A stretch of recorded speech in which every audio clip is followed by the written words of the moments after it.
guys, welcome back to my channel Kirti in Korea. ఈ video వచ్చేసి కొరియాలో house rents ఎలా ఉంటాయి అని.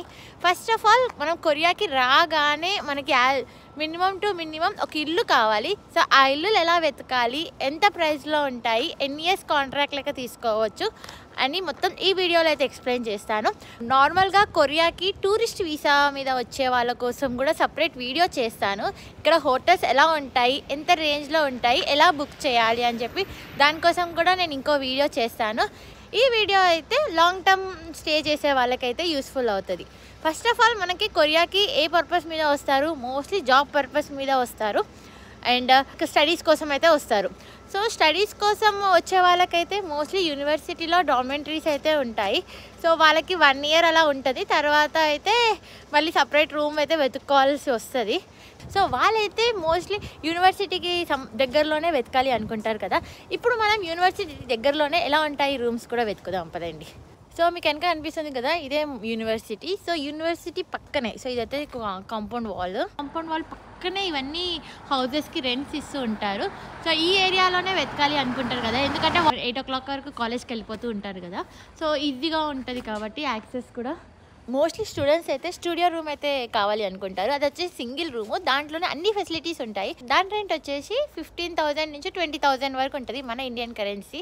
డిపాజిట్ మినిమం 1 million నుంచి 3 million వరకు అయితే మనం డిపాజిట్ చేయాలి. సో ఇల్లు ఎలా వెతకాలి అంటే కొరియాలో అయితే ఇలా బుదుంగ్సాన్ అని చెప్పి ఇలాంటి ఏజెంట్స్ అయితే ఉంటారు. సో మీకు ఎక్కడైనా ఇలాంటి బోర్డు కనిపిస్తే చాలు, అయితే మనం వెళ్తే ఏమేమి డీటెయిల్స్ అంటే లైక్ ఇల్లు ఎలా కావాలి అంటే లైక్ ఎన్ని ఇయర్స్ స్టే చేస్తాము మొత్తం వెళ్తాం మనం డీల్ చేసేయచ్చు. ఈ ఏరియాలో అయితే చాలా ఏజెంట్స్ ఉన్నారు. సో ఇదైతే one of the agent. So తనే మనకి మొత్తం డీల్ చేస్తాడు హౌస్ ఓనర్కి అండ్ మనకి మధ్యలో మొత్తము. మోస్ట్లీ కొరియాలో ఇల్లు తీసుకోవాలి అంటే కమ్యూనికేషన్ ప్రాబ్లము. ఇలాంటి ఏజెంట్స్కి అయితే కొందరు ఇంగ్లీష్ కూడా మాట్లాడుతారు. ఇలా మా ఆయన వాళ్ళ క్లోజ్ ఫ్రెండ్ ఇండియా నుంచి రీసెంట్గా కొరియా వచ్చారు. 3 days అవుతుంది వాళ్ళు కొరియా వచ్చి. సో ఇక్కడ వాళ్ళు ఇల్లు వెతకాలి. సో వాళ్ళ మా క్యాంపస్ అయితే ఇక్కడే ఉంది, కేఎన్యూ క్యాంపస్. సో ఎదురుగానే ఒక ఏజెంట్ ఉన్నారు. ఇలాంటి ఏజెంట్స్ దగ్గరికి వెళ్తే వాళ్ళు చాలా ఆప్షన్స్ చూపిస్తారు. ఏ ఏరియాలో కావాలి, ఎంత ప్రైస్ కావాలి, ఎన్ని ఇయర్స్ ఉంటారు, మీరు డిపాజిట్ ఎంత పే చేయగలుగుతారు, అన్నీ ఎవ్రీథింగ్ ఏజెంట్తోనే మనం మాట్లాడుకోవాలి. ఎందుకంటే ఇక్కడ కొరియన్స్ మోస్ట్లీ వాళ్ళ ఇల్లు రెంట్ ఇవ్వాలి అంటే ఇలాంటి ఏజెంట్లోనే వాళ్ళకి డీటెయిల్స్ ఇచ్చేస్తారు. సో ఇలాంటి ఏజెంటే మధ్యలో మొత్తం డీల్ చేసేస్తారు. సో మెయిన్గా ఫారినర్స్ అంటేనే కొంచెం రిస్కీ కదా, వాళ్ళకి కూడా నమ్మరు కదా. అంటే మనం కూడా మన ఇండియాకి వచ్చి వేరే వాళ్ళు ఫారినర్స్కి ఇల్లు ఇవ్వాలంటే మనం ఒక సెకండ్ ఆలోచిస్తాం కదా. సో ఇలాంటి ఏజెంట్ని పెట్టుకుంటే వాళ్ళు కొంచెం పే చేస్తారు. మనం కూడా ఇల్లు వచ్చాక పే చేయాలి అనుకుంటా, ఎగ్జాక్ట్గా తెలీదు. ఇలాంటి ఏజెంట్స్ ఉంటే చాలా హెల్ప్ఫుల్ అవుతాయి.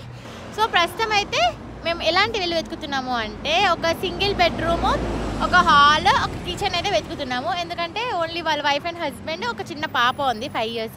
సో వాళ్ళకి ఇల్లు కావాలి. ఇప్పుడైతే ఇక్కడికి వెళ్ళి ఈమెతో మాట్లాడదాము.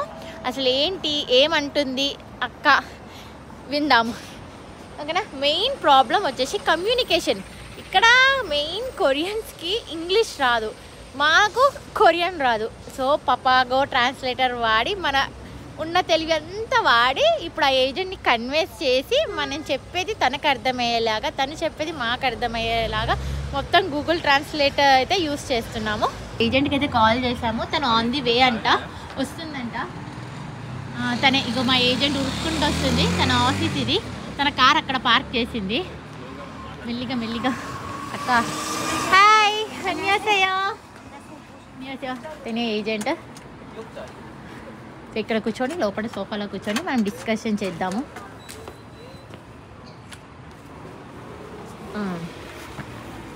సో ఇది ఆఫీస్ ఇలా ఉంటుంది లోపల. ఇక్కడ కూర్చొని మనం మాట్లాడదాం. 침대 요거는 침대 작은 거 small bed. Actually we need some big bed. Big one is okay. Big 이건 one. 되나? One is okay. Big one. 이거는 물어보고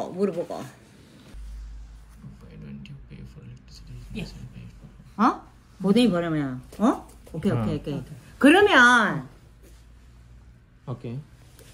오케이 이거는 뭐다 응. 그러면 70만 원 70. ఇంకా మేము ఏజెంట్తో డిస్కషన్ చేశాక మాకైతే ఒక ఇల్లు అయితే చూపించింది. ఈ ఇల్లు చూడడానికి అయితే చాలా బాగుంది. ఇక్కడ కిచెన్ ఏరియా కొంచెం చిన్నగా ఉంది. మోస్ట్లీ కొరియాలో కిచెన్ ఏరియా చాలా చిన్నగానే ఉంటుంది. అండ్ ఇక్కడ మనకి ఏమేమి ప్రొవైడ్ చేస్తున్నారు అంటే washing machine, refrigerator, micro oven and air conditioner అయితే ప్రొవైడ్ చేస్తున్నారు. దీని రెంట్ వచ్చేసి 35,000 మన కరెన్సీలో. అండ్ డిపాజిట్ మనము 3 lakhs అయితే డిపాజిట్ చేయాలి. అండ్ ఇందులో 2 bedrooms అయితే ఇస్తున్నారు. కానీ మనకి ఇలాంటి కబోర్డ్స్, సెల్ఫ్ అయితే ఏమీ ప్రొవైడ్ చేయట్లేదు. అండ్ ఒక వాష్రూమ్ కూడా ఉంది. అండ్ ఇది యూనివర్సిటీకి నిజంగా చాలా అంటే చాలా దూరంగా ఉందని మాత్రమే రిజెక్ట్ చేస్తున్నాము. మాకైతే చాలా బాగా నచ్చింది ఇల్లు, ఎందుకంటే చాలా నీట్గా ఉంది. ఇలాంటి ఇల్లులు దొరకడం కొరియాలో చాలా కష్టము. సో ఇంకో రూమ్ దగ్గరికి అయితే వచ్చాము. ఇది మరీ చిన్న ఉంది. అండ్ ఇక్కడ వాష్ ఏరియా, ఫ్రిడ్జ్ ఉంది, వాషింగ్ మిషన్ కూడా ఉంది. అండ్ ఇది వాష్రూమ్ చాలా చిన్న ఉంది. ఇది కూడా ఉంది. సో ఇందాక మీకు ఒక ఏజెంట్స్ అయితే చూపించాను కదా. సో ఇది ఇప్పుడైతే ఇంకొక ఏజెంట్. సో ఇక్కడికి వెళ్ళి మనం మాట్లాడదాము. హౌజెస్ ఎలా ఉంటాయి, వాటి ప్రైజెస్ ఎలా ఉంటాయి కూడా మనం తెలుసుకుందాము. సో ఈ ఏరియాలో అయితే చాలా ఉన్నారు ఏజెంట్స్. ఎలా ఉంటాయంటే, సో ఇక్కడ డిస్ప్లే ఉంది కదా, సో ఇక్కడ ఈ డిస్ప్లేలో అయితే చూపిస్తున్నారు కదా. సో ఇవైతే స్టూడియో రూమ్స్, అన్నీ ఒకే సింగిల్ రూమ్లో అయితే ఉంటాయి. మనం ఇప్పటికే 2 ఇల్లులు అయితే చూసాము. ఒకటైతే చాలా దూరంగా ఉంది, ఇంకోటేమో మరీ చాలా చిన్నగా ఉంది, అసలు మాకు నచ్చలేదు. సో ఇంకో ఏజెంట్ దగ్గరికి అయితే వచ్చేసాము. ముందు నడుస్తున్నారు కదా, తనే మా ఏజెంట్. ఇక్కడ ఇల్లులు చూపిస్తున్నారు. ఇక్కడ మాకు ఇంకో ఇల్లు అయితే చూపిస్తున్నారు. ఈ ఇల్లు వచ్చేసి 30,000 మన కరెన్సీలో. లోపలికి వెళ్ళైతే చూద్దాము ఇల్లు మాకు నచ్చుతుందో లేదో. హాల్ అండ్ ఇది ఇంకోటి బెడ్రూమ్. పెద్ద హాల్ ఉంది. And 3 bedrooms ఇచ్చారన్న. ఇది ఇంకోటి. ఇదేంటో, ఇది ఇంకో రూమ్.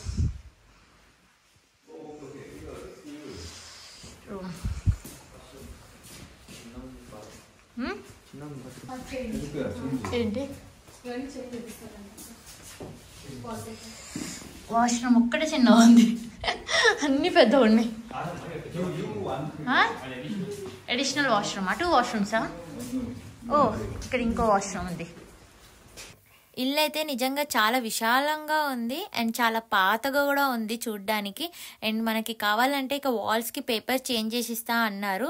ఇంకా ఇది మాకు చాలా దగ్గరలోనే ఉంది. బట్ మాకు ఈ ఇల్లు ఎందుకో నచ్చలేదు. ఇంకా వేరే ఏజెంట్ దగ్గరికి వెళ్ళి ఇంకో ఇల్లు చూద్దాం పదండి. ఇది ఏజెంట్, ఇది officer. English is so Okay, no problem. That will be a little bit difficult for foreigner people because the owners could be they don't like the foreigners, so మేమైతే 2-3 ఏజెంట్స్ దగ్గరికి అయితే వెళ్ళి అయితే కనుక్కున్నాము ఇక్కడ హౌజెస్ ఎలా ఉంటాయి, వాటి రెంట్స్ ఎలా ఉంటాయి అని చెప్పి. మేము వాళ్ళతో కొంచెం డిస్కషన్ కొంచెం మాట్లాడాక మాకు కొన్ని విషయాలు అయితే తెలిసాయి, ఇంట్రెస్టింగ్ విషయాలు. సో అవి మీకు చెప్తాను. ఫస్ట్ అయితే వాళ్ళు వెళ్ళంగానే మమ్మల్ని కొన్ని క్వశ్చన్స్ అడిగారు. సో ఏ ఏరియా కావాలి, మీ రిక్వైర్మెంట్స్ ఏంటి, ఫర్నిచర్ కావాలా, వితౌట్ ఫర్నిచరా, ఎన్ని ఇయర్స్ ఉంటారు, సో ఎంతమంది ఉంటారు, మీకు కొన్ని క్వశ్చన్స్ అయితే అడిగారు. సో మాకు ఉన్న రిక్వైర్మెంట్స్ అయితే మేము అన్నీ చెప్పాము. సో మాకు ఇలా కావాలి అని చెప్పి, ఇంత అమౌంట్ కూడా మేము పే చేయగలుగుతామని చెప్పాము. సో అమౌంట్ రేంజ్ కూడా అడిగారు. సో మేము ఆ అమౌంట్ రేంజ్ కూడా చెప్పాము. వాళ్ళ దగ్గర సిస్టంలో డేటాబేస్ ఉంటుంది, సో ఏ ఏరియాలో ఉన్నాయని చెప్పి. సో ఆ సిస్టంలో వాళ్ళ డేటా చూసి డైరెక్ట్ ఓనర్కి అయితే కాల్ చేశారు. కొందరు ఓనర్కి కాల్ చేయగానే వెంటనే పెట్టేశారు. తర్వాత అలా మా ముందే 2-3 ఓనర్స్కి అయితే కాల్ చేశారు. తర్వాత మాకు తెలిసిన విషయం ఏంటి అంటే, ఇక్కడ కొరియన్స్ మోస్ట్లీ ఫారినర్స్కి ఇల్లు ఇవ్వాలంటే ఒక సెకండ్ ఆలోచిస్తారు. ఎందుకంటే due to some other reasons, like మనం ఎక్కువ కుకింగ్ చేస్తాం కదా, కర్రీ స్మెల్, ప్లస్ మనకి పిల్లలు ఉంటారు కాబట్టి పిల్లలు ఉంటే కూడా చాలా మటుకు రూమ్స్ ఇవ్వరు. వాళ్ళకు బాగా ఎగురుతూ జంప్ చేస్తూ ఉంటారు, కింద ఓనర్స్ ఉంటారు. సో వాళ్ళకి కొంచెం డిస్టర్బెన్స్ ఉంటుంది అని చెప్పి అలా కూడా ఇవ్వరు. సో కొందరైతే డైరెక్ట్ నో చెప్పేస్తారు, కొందరు హెజిటేట్ అయ్యి కూడా చెప్తారు. కొంచెం ఫారినర్స్ కూడా కొంచెం ఇల్లు నీట్గా పెట్టుకోం కదా, సో ఆ ఇంప్రెషన్ కూడా వాళ్ళకు ఉంది. సో ఆల్రెడీ వాళ్ళు ఇంతకుముందుకు ఎవరికైనా రెంట్గా ఇచ్చి అలాంటి ఇష్యూ ఏమైనా ఫేస్ చేశారేమో. ఇంకా నెక్స్ట్ టైం ఇవ్వాలి అంటే కొంచెం ఆలోచిస్తారు, కొంచెం భయపడుతూ ఉంటారు. సో పైకి అయితే వెళ్తున్నాం. ఇప్పుడు ఎలా చూపిస్తాడో ఏమో తెలియదు ఈ ఏజెంట్. వాష్రూమ్ ఎంట్రన్స్లోనే ఉంది కిచెన్. ఈ కొరియన్స్ ఏంటో This is entrance all but the big entrance is the room. How much? If you want gas or electronic, all include almost 40. Almost 40. 40 ding ding ding ding. 4 lakhs. 400. 400,000 won, including. Yeah. కానీ పాత ఉంది. ఇంకో room ఉంది ఇక్కడ. Maybe some bigger one. వీళ్ళందరూ ఫర్నిచర్తో సహా ఇస్తున్నారు. 4 lakhs అని చెప్తున్నారు. Korean wons. No TV. The only basic one is the refrigerator, refrigerating box, and AC? gas, and laundry. Yeah. కొరియాలో మాత్రం ఇల్లు దొరకడం అయితే నిజంగా చాలా అంటే చాలా కష్టము. ఎందుకంటే ఫర్నిచర్ అనేది ఈజీగా ప్రొవైడ్ చేయరు. కొన్ని ఇళ్ళలో అయితే ఏ ఫర్నిచర్ ఇవ్వరు, కొన్ని ఇళ్ళలో అయితే ఫర్నిచర్ కూడా మనకి కలిపి ఇస్తారు. మళ్ళీ ఫర్నిచర్ కొనాలి అంటే మనం సపరేట్గా కొన్ని సైట్స్ అయితే ఉంటాయి. సో అందులో మనం పర్చేస్ చేయొచ్చు. అలా సెకండ్ హ్యాండ్ కూడా మనం ఇక్కడ పర్చేస్ చేస్తూ ఉంటారు చాలామంది. సో ఇది అయితే చాలా అంటే చాలా కష్టము ఫర్నిచర్ లేని ఇల్లు తీసుకోవాలి అంటే. ఎందుకంటే ఏమీ ఉండదు. ఇన్ కేస్ మన ఫర్నిచర్ కూడా అన్నీ కొన్నాక కూడా మనం వదిలి వెళ్ళేటప్పుడు మళ్ళీ అది రీసేల్ చేయాలంటే చాలా కష్టము. సో మోస్ట్లీ చాలామంది అయితే ఇంక్లూడింగ్ ఫర్నిచర్ అయితే ప్రిఫర్ చేస్తారు కొరియాలో ఇల్లు కావాలి అనుకుంటే. ఈ ఇల్లు అయితే కింద అంటే 2 bedrooms అలా ఉంటాయి. ఇలాంటివి అయితే ఇండిపెండెంట్ హౌజెస్ కూడా ఉంటాయి కొరియాలో. ఫ్యామిలీతో కిడ్స్తో ఉంటే మాత్రం మోస్ట్లీ ఇలాంటి హౌజెసే ప్రిఫర్ చేయండి. ఎందుకంటే కొరియన్స్కి ఎక్కువ నాయిస్ అనేది ఇష్టం ఉండదు. అపార్ట్మెంట్స్లో తీసుకుంటే మాత్రం మన పిల్లలు ఎగురుతూ ఉంటారు, దుంకుతూ ఉంటారు, కింద నుంచి కంప్లైంట్స్ వస్తూనే ఉంటారు, పోయి కంప్లైంట్ ఇస్తూ ఉంటారు. సో వాళ్ళతో మనకి ఎక్స్ప్లెనేషన్ అతంటే ఎందుకు అనుకుంటే ఇలాంటి ఇండిపెండెంట్ హౌజే ప్రిఫర్ చేయండి మోస్ట్లీ ఫ్యామిలీస్ అండ్ పిల్లలు ఉంటే. మేమైతే ఇప్పుడు ఇంకొక రూమ్ అయితే చూస్తున్నాము. వెళ్దాం పదండి. మేబీ ఇదే ఫైనల్ అవ్వచ్చు ఈ రూము. సో ఈ రూమ్ సో ఫైనల్గా అయితే మా అన్న వాళ్ళు అయితే ఈ ఇల్లు అయితే కన్ఫర్మ్ చేశారు. మేము చూసిన వాటిలో అన్నిటికన్నా ఇదే మాకు బెస్ట్ ఆప్షన్. ఎందుకంటే ఇక్కడ చూడండి ఇది ఒక బెడ్రూమ్, డబల్ బెడ్రూమ్ ఉంది. ఇది కూడా బెడ్రూమ్ అండ్ కిచెన్ కూడా చాలా స్పేషియస్గా ఉంది, చాలా పెద్దగా ఉంది. అండ్ ఇక్కడ మనకి ఇంకోటి రూమ్ కూడా ఉంది. ఈ రూమ్ కూడా మనం బట్టలు అయినా పెట్టుకోవచ్చు. అదంతా వాష్ ఏరియా అవన్నీ బాగుంది. సో ఫైనల్గా అయితే ఈ రూమ్ అయితే బుక్ చేసాము. అమ్మ కొరియాలో ఇల్లు వెతకడం ఇంత కష్టమా దేవుడా. ఎన్ని వెతికితే ఫైనల్గా ఒక్కటి మాకు నచ్చింది. ఇదే ఫైనల్ చేసాము. ఇప్పుడైతే మేమైతే కాంట్రాక్ట్ తీసుకున్నాము 2 yearsకి. సో వీళ్ళ bond paper 2 years contract. So deposit 4 million. అయితే మా ఆస్తి రాపిచ్చారు అనుకుంటా. మొత్తం సైన్ల మీద సైడ్లు పెట్టిస్తున్నారు. సో సైన్ అయితే పెట్టాము కాంట్రాక్ట్ మీద. ఈ జిరాక్స్ కాపీ, అదైతే ఒరిజినల్ కాపీ. సో ఇక్కడ రెంట్స్ ఏ ప్రైస్లో ఉంటాయంటే స్టూడియో రూమ్ వచ్చేసి 200 నుంచి 400 వరకు ఉంటుందని చెప్పాను కదా. ఇప్పుడు వచ్చేసి కపుల్ రూమ్స్ వచ్చేసి 400 నుంచి 600 వరకు అయితే ఉంటాయి. అండ్ కొంచెం అయితే ఫ్యామిలీ రూమ్స్ అయితే ఉంటాయి. మోర్ దెన్ 2 bedrooms అయితే 600 నుంచి 800 రేంజ్లో అయితే ఉంటాయి. సో ఇవైతే excluding gas and electricity and water bill. ఇవన్నీ ఇంక్లూడ్ అయితే కాదు. Even gas bill, electricity bill, water bills అన్నీ మనం సపరేట్గా అయితే పే చేయాలి. అండ్ చెత్తకు కూడా చాలా రూల్స్ ఉంటాయండి కొరియాలో. చెత్త మనం ఎక్కడంటే అక్కడ పడేయకూడదు. చాలా వరకు డస్ట్బిన్స్ అయితే ఉంటాయి మనం బయటికి వెళ్ళినప్పుడు. ఇంట్లో చెత్త ఎలా పడేయాలి అంటే ఇక్కడ ఏరియా వైజ్ కొన్ని కవర్స్ అయితే ఉంటాయి. సో సోల్ అయితే ఒక కలరు, డేగులు అయితే ఒక కలరు, బూసాన్లు అయితే ఒక కలరు. సో సోల్లో ఎల్లో కలర్ అయితే యూస్ చేస్తూ ఉంటారు చెత్త. డేగులో అయితే గ్రీన్ కలరు. సో ఆ కవర్స్ మనం బయట పర్చేస్ చేసి అందులోనే తడి చెత్త, పొడి చెత్త లెక్క వేయాలి. సో అవన్నీ ఓనరే చెప్తుంది ఎక్కడ వేయాలి అని చెప్పి. సో మోస్ట్లీ ఇంటి బయటనే ఉంటుంది. సో 2 daysకి ఒకసారి వచ్చి తీసుకెళ్ళిపోతాడు. ఇక్కడైతే డిపాజిట్ మనం ముందే పే చేయాలి. స్టూడియో రూమ్స్కి అయితే 1 million నుంచి 3 million వరకు అయితే ఉంటుంది. కపుల్ రూమ్స్కి అయితే మినిమం 3 నుంచి 5 million వరకు అయితే మనం డిపాజిట్ పే చేయాలి. ఇంకా మన ఫ్యామిలీ రూమ్స్ అయితే మోర్ దెన్ 2 bedrooms ఉన్న వాళ్ళకైతే నియర్ టు 10 million వరకు అయితే మనం డిపాజిట్ ఆల్రెడీ ముందే పే చేయాలి. మనం రూమ్ చూడగానే మనకి ఇన్ కేస్ నచ్చింది అనుకో మనం ప్రీ బుకింగ్ మనం ముందే పే చేయాలి. ప్రీ బుకింగ్ ఎంత అమౌంట్ పే చేయాలి అంటే 1 month రెంట్ అడ్వాన్స్ పే చేయాలి. చాలామంది ఏజెంట్స్ అయితే ఎక్కువ అడుగుతారు, మీరు మాత్రం జాగ్రత్తగా ఉండాలి. As per the Korean rule only 1 month మనం రెంట్ పే చేస్తే చాలు. తర్వాత అగ్రిమెంట్ అన్ని రాశాక అప్పుడు మనం డిపాజిట్ అనేది పే చేయాలి. ఈ డిపాజిట్ మనం వెళ్ళిపోయేటప్పుడు మళ్ళీ మన డిపాజిట్ మనకి ఇచ్చేస్తారు మోస్ట్లీ.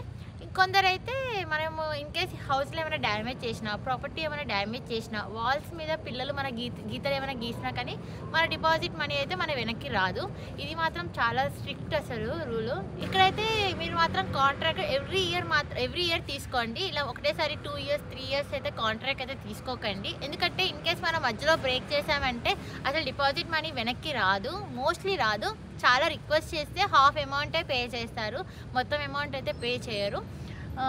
ఇంకోటి మనం డిపాజిట్ మనీ మళ్ళీ వెనక్కి రావాలి అంటే కొన్ని కండిషన్స్ కూడా ఉంటాయి. ఎలా ఇచ్చామో మనం రూమ్ అలానే వాళ్ళకి తిరిగి ఇవ్వాలి, ఎలాంటి డ్యామేజ్ చేయకూడదు.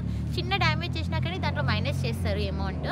ఫస్ట్ ఆలోచించండి, మీరు అమౌంట్ కొరియన్కి పే చేయాలి అంటే 100% షూర్ అయితేనే పే చేయండి. వన్స్ మనం అమౌంట్ పే చేసి వెనక్కి ఇవ్వమంటే అస్సలు ఇవ్వరు. చాలా జాగ్రత్తగా ఉండాలి ఈ విషయంలో అయితే.